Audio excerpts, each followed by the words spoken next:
Puji Tuhan, kita telah membaca beberapa pasal pagi hari ini,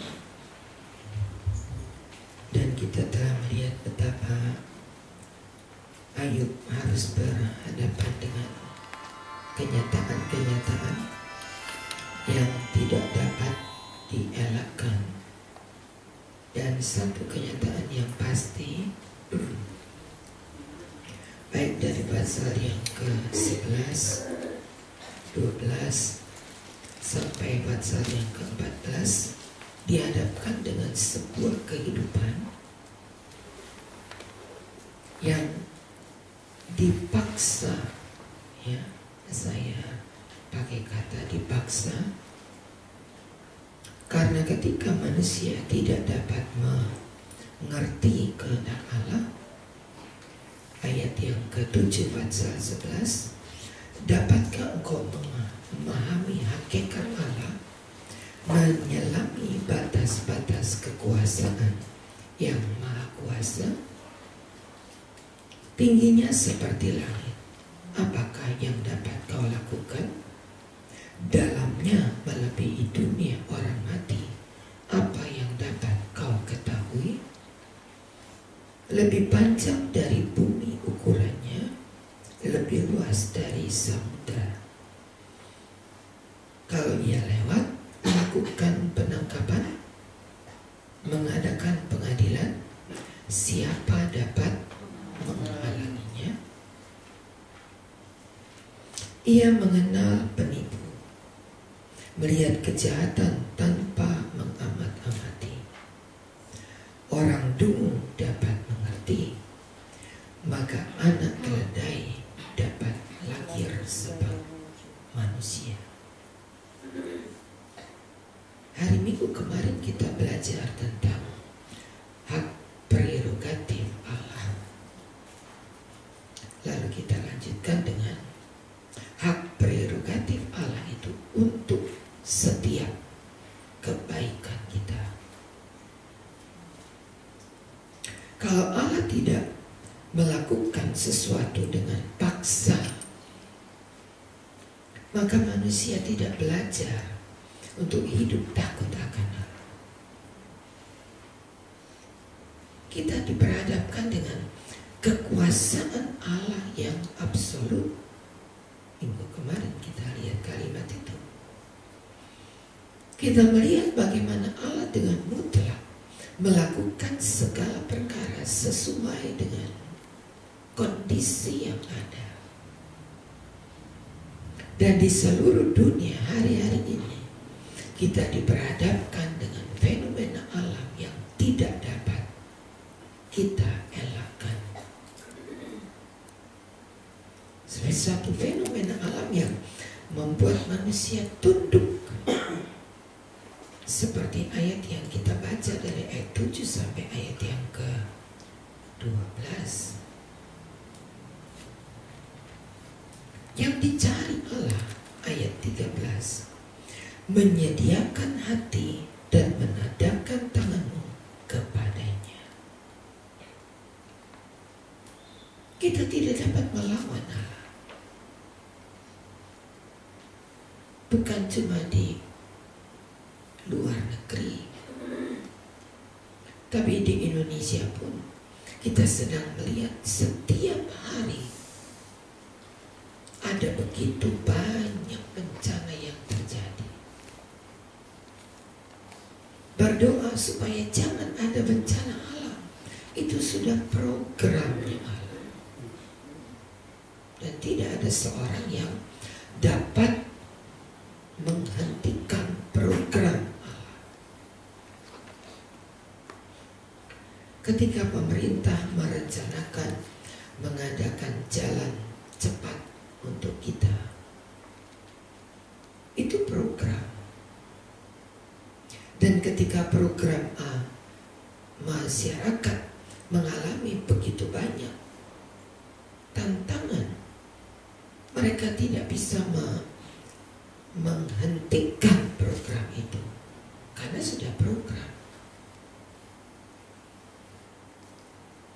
Ada jalan yang sedang dirancang lewat Cibubur adalah LRT. Saudara melihat bagaimana dekatnya tiang-tiang panjang LRT dengan rumah penduduk.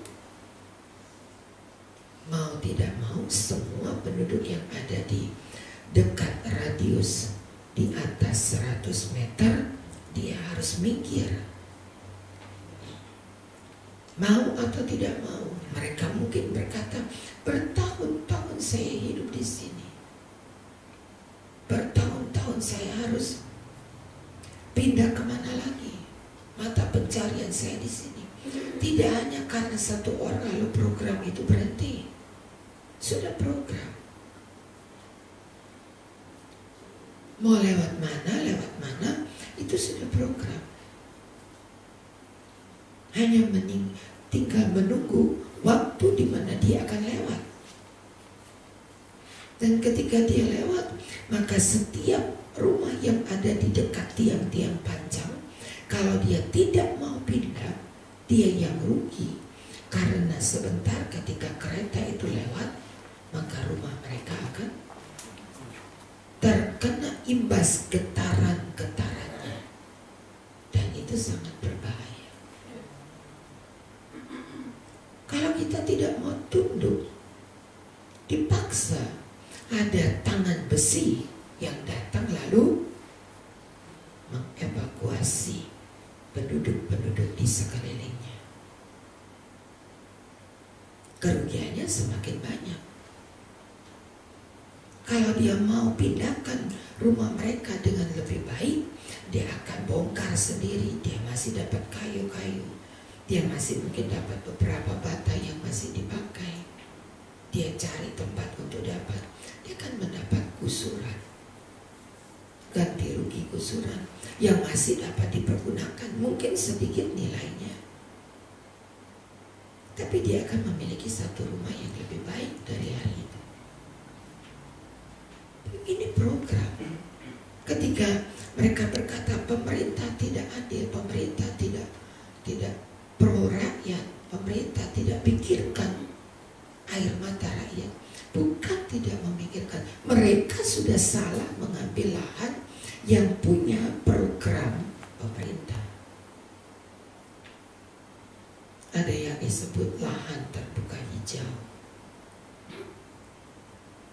Di daerah-daerah yang sedang diadakan penghijauan, itu tidak bisa dipertahankan ada rumah di situ.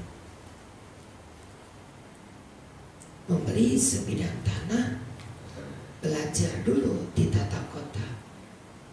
Tanya dulu, tanah yang saya akan beli, apakah ini terkena jalur pemerintah, jalur program. Banyak orang tidak mau tahu dengan itu. Yang penting dia dapat tanah harga murah yang memadai, tempat strategis. Dan biasanya tempat strategis. Karena itu disebut lahan terbuka hijau oleh pemerintah, karena akan dipergunakan untuk penghijauan. Kita seringkali nggak mau perhatikan, yang penting kita beli.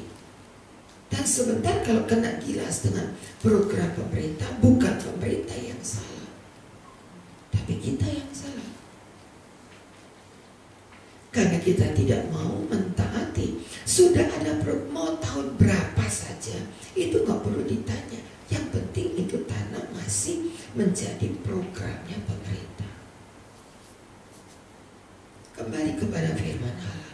Kalau sudah diprogramkan oleh Allah, dan salah satu program Allah hari-hari ini adalah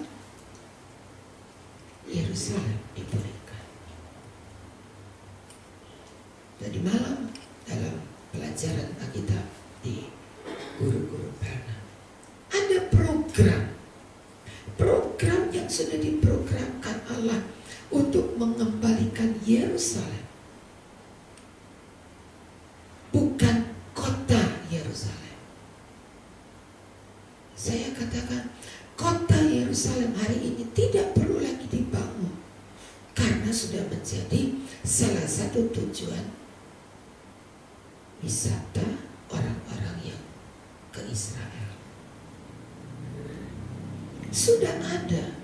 Sekarang orang menuju menuju ke Israel dengan satu tujuan, melihat Yerusalem, masuk kota Yerusalem, menyaksikan Yerusalem. Tidak akan disebut ke Israel kalau belum ke Yerusalem, belum.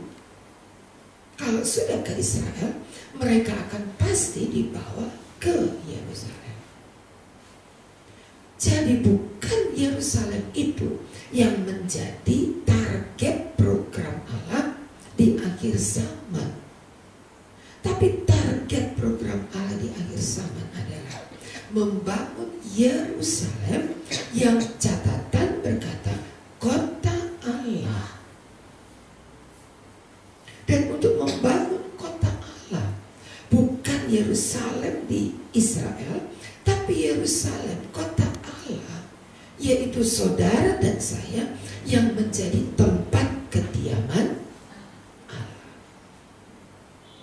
Itu target, itu program. Membangun Yerusalem bukan urusan kita dan tidak ada sangkut paut dengan kita.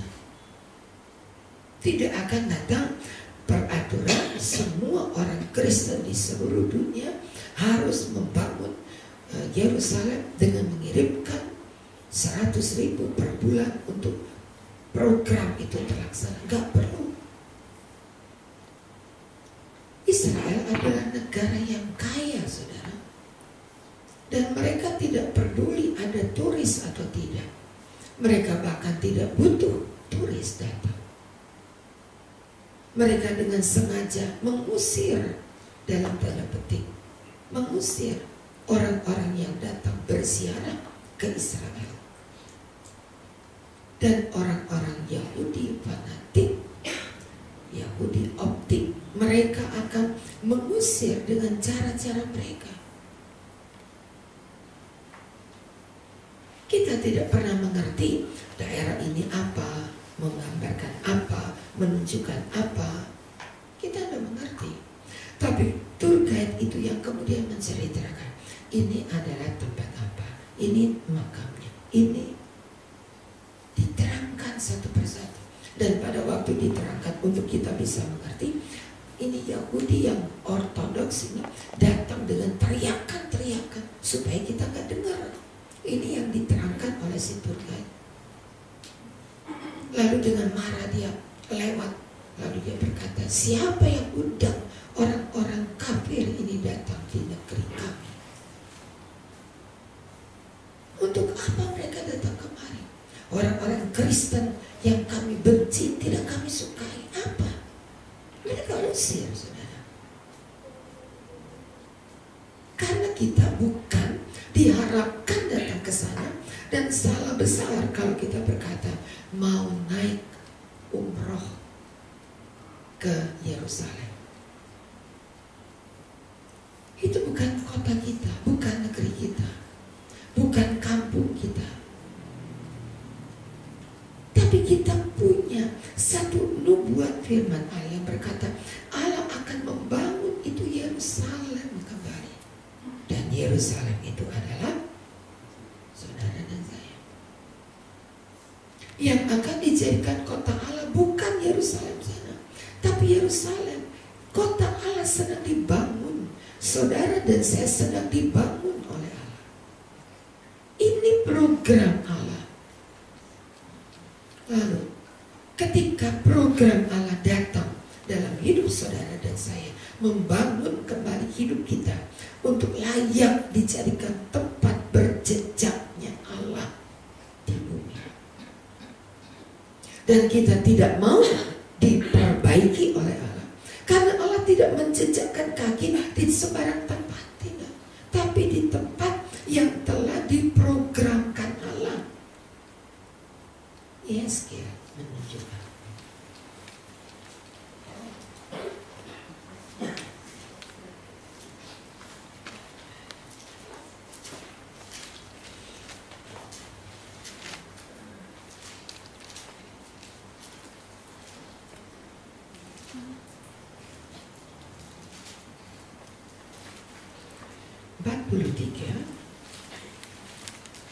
Judul perikopnya adalah Tuhan kembali ke bait suci dalam kemuliaan.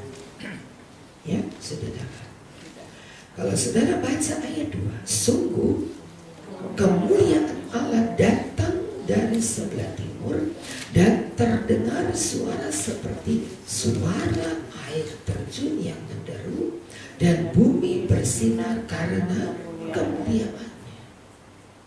Yang kelihatan adalah seperti yang kelihatan padaku ketika ia datang untuk memusnahkan Yerusalem, dan seperti yang kelihatan kepadaku di sungai Kebar, maka aku sujud. Sedang kemuliaan Allah masuk dalam bait suci, ingat bukan Yerusalem, melalui pintu gerbang yang menghadap ke sebelah timur, tapi Yerusalem yang baru. Cocokkan ayat ini. Lalu ayat yang ke-6, aku mendengar dia berfirman dari dalam. Orang yang mengukur bait suci itu berdiri sambil berkata, hai anak manusia, inilah tempat tahtaku dan inilah tempat tapak kakiku. Disinilah aku akan diam di tengah-tengah orang Israel untuk, dan kaum Israel tidak lagi akan menajiskan namaku yang kudus. Ini adalah program, bukan sejarah, tapi program untuk menjadi tempat kaki, tapak kaki Allah berjejak. Itu ada program Allah. Apa programnya? Mengkuduskan tempat itu. Dia tidak jejakkan kaki di sembarang tempat. Tempat becek ayo, tempat kotor-kotor ayo, tempat sampah ayo. Kita tahu ayat di dalam Korintus berkata bahwa Allah tidak dapat merubah. Karakter Allah tidak bisa dirubah. Terang dan gelap itu tidak dapat bersatu. Itu program. Dan untuk menjejakkan kaki di bait sucinya, ia harus tahu tempat di mana ia berjejak itu kudus adanya.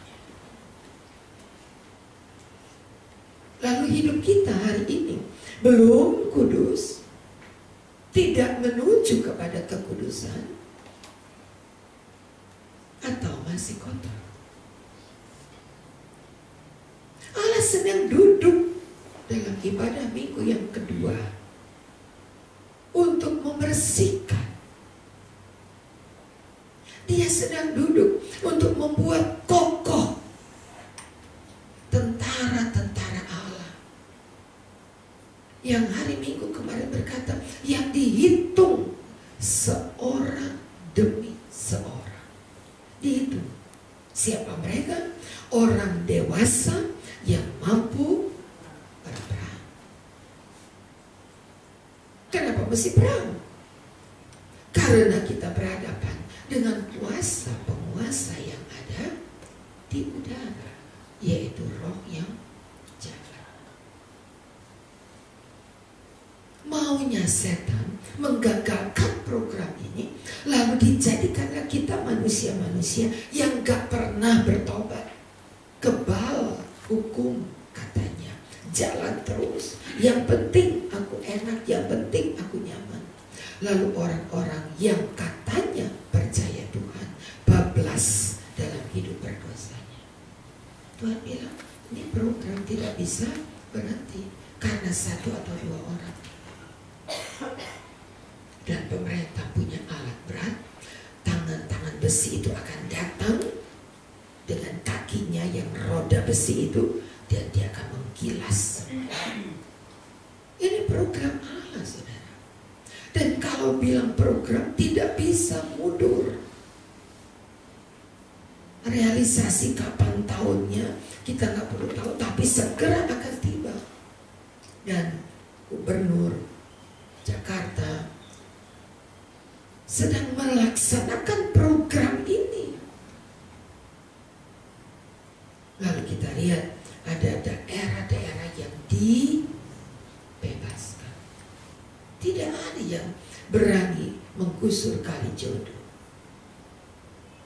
daerah elitnya pelacur. Mereka hidup subur, makmur, karena backing mereka adalah seluruh pejabat-pejabat.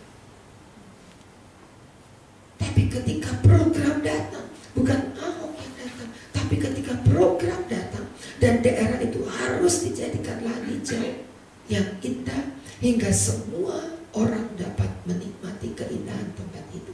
Yang dibuat oleh iblis adalah membuat tempat itu tempat yang paling kumuh. Programnya setan menjadikan tempat yang paling kotor, di-backing oleh orang-orang yang berniat meraup keuntungan sebanyak-banyaknya. Tapi ketika program datang, gusur, tidak ada yang berani menentang. Pemukiman di bantaran-bantaran sungai mulai dibongkar. Kalau nggak banjirnya nggak akan ketolongan. Kita sedang menghadapi Jakarta lautan. Dan tidak ada bantaran yang boleh ada rumah-rumah kumuh berdiri di situ, dibersihkan. Bukan karena Ahok, tapi karena program. Program Allah adalah mengkuduskan kita. Itu tidak bisa ditentang. Karena Allah segera akan menjejakkan kakinya di Yerusalem.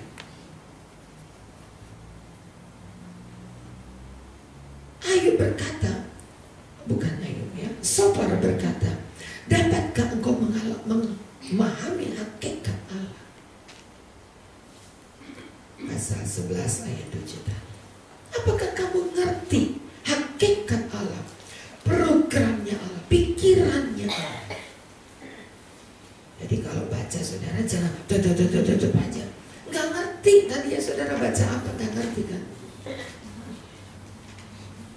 Nggak ngerti. Tapi kalau saudara baca dan berhenti pada tiap tanda baca saja, itu sudah menolong kita untuk mengerti. Coba, dapatkah engkau memahami hakikat Allah? Ada koma kan? Menyelami batas-batas kekuasaan yang maha kuasa.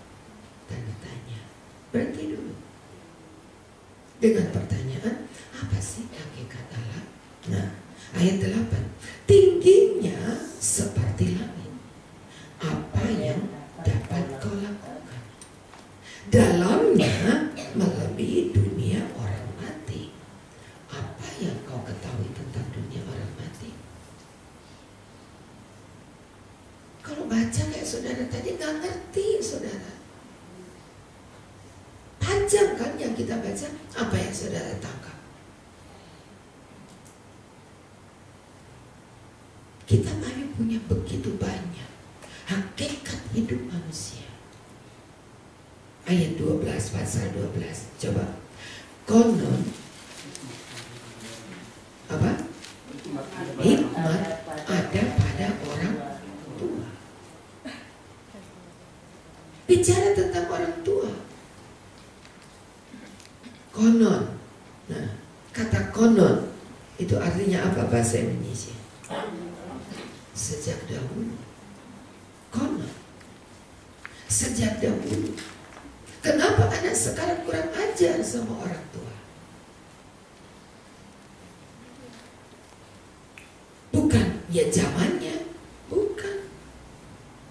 Bukan karena sudah zamannya, enggak. Karena tidak mengerti konon ini. Hikmat ada pada orang tua.